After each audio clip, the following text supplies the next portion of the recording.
Devenir luxembourgeois avant le 31 décembre, c'est possible, mais seulement si l'un de vos aïeux est né au Grand-Duché. Les Lorrains qui sont dans ce cas se précipitent actuellement au guichet de la nationalité de Luxembourgville, car en 2018, ce dispositif prendra fin. Plus d'explications avec François Louis et Eric Molotov. Elle s'appelle Joséphine Götzinger.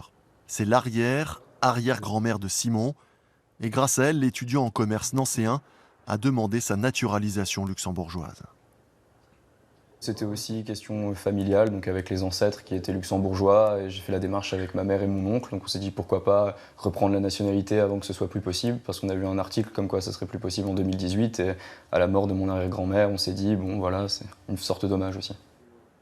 C'est en vertu de la loi du 23 octobre 2008 que Simon deviendra bientôt sujet du Grand-Duc. Tous ceux qui, comme lui, peuvent justifier d'un aïeul luxembourgeois en 1900 sont éligibles à la naturalisation. Yves Huberti est juriste au ministère de la Justice. C'est lui qui a rédigé la loi. La finalité de la réforme du droit de la nationalité luxembourgeoise est donc, premièrement, de favoriser l'intégration sociétale et politique des citoyens non luxembourgeois au Grand-Duché et ensuite renforcer la cohésion au sein de la communauté nationale. Donc ce sont ces deux phénomènes qui sont la finalité de la réforme. Donc concrètement, on vise vraiment à augmenter le nombre des luxembourgeois. Dans quelques années, certainement, les luxembourgeois seront minoritaires. En 40 ans, le nombre de luxembourgeois est passé de 70 à 52% de la population résidente.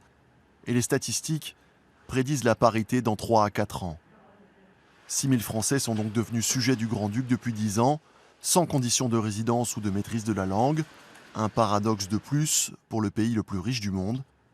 Les ancêtres de Simon, eux, ont émigré en France dans les années 20. Ils fuyaient la misère.